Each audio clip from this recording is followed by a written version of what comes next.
Salut la famille, aujourd'hui je vais vous raconter l'histoire de ma sœur. En fait, il y a quelques années, après avoir accouché, ma sœur avait quelques kilos en trop qu'elle souhaitait perdre. Donc pour cela, elle a fait appel à un ami qui était sportif et avec lui, ils ont mis en place un programme d'entraînement 2 fois par semaine, environ une demi-heure de course à pied, 15 minutes à peu près de muscu, quelques semaines, quelques mois. Elle voit qu'elle ne perd pas du poids et en plus, un jour, elle constate bien au contraire qu'elle est en train de prendre du poids. Comment cela se faisait-il? Pour comprendre ce qui se passe, en fait, il faut quelques notions de diététique de base. En fait, en diététique, on va mesurer en kilocalories les besoins énergétiques d'une personne. Et en moyenne, une femme a besoin entre 1600 et 2000 kilocalories par jour. Et un homme a besoin d'entre 2000 à 2500 kilocalories par jour. Il est possible de calculer de manière plus précise le nombre de kilocalories qu'on a besoin par jour.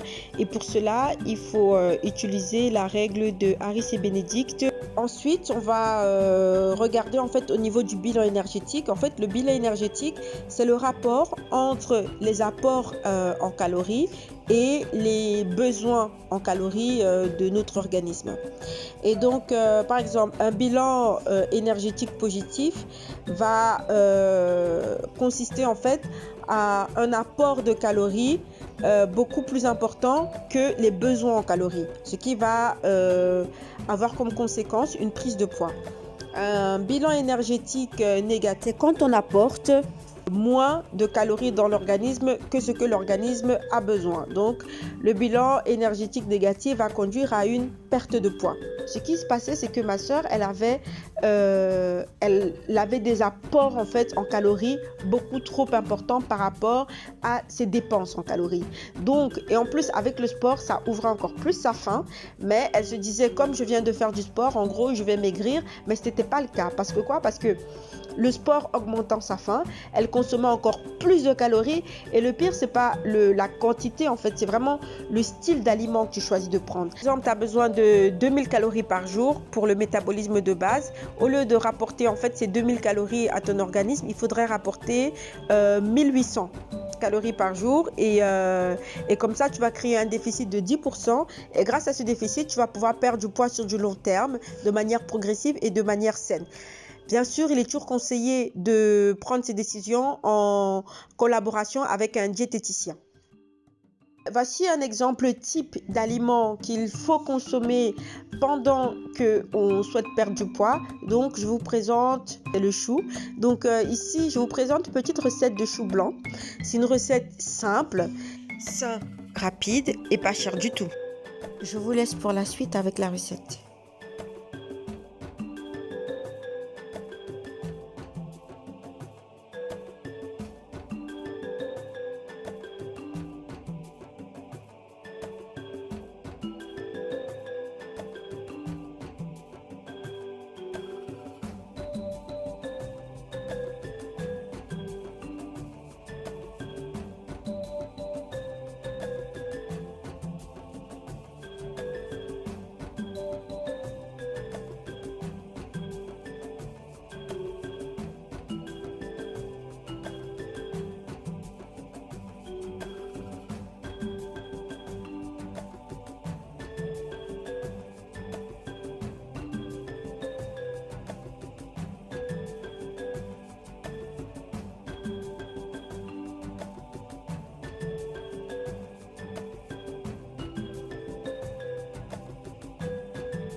Maintenant, passons aux bienfaits de notre chouchou d'amour. C'est un aliment qui est riche en fibres. En fait, les fibres vont permettre à améliorer la digestion et vont permettre de garder cette sensation de satiété. Ensuite, il est riche en vitamine C. Il est riche en antioxydants. Il est riche en sucres lents qui vont permettre de stabiliser le taux de glycémie dans le sang. En bref, si tu as des os qui sont faibles et que tu veux les renforcer, consomme du chou. Si tu as quelques kilos en trop et que tu aimerais les perdre, consomme régulièrement le chou. Si par exemple, tu as envie de diminuer considérablement le risque d'attraper un cancer du système digestif, consomme le chou. Bon, la liste des bienfaits de cet aliment est non exhaustive.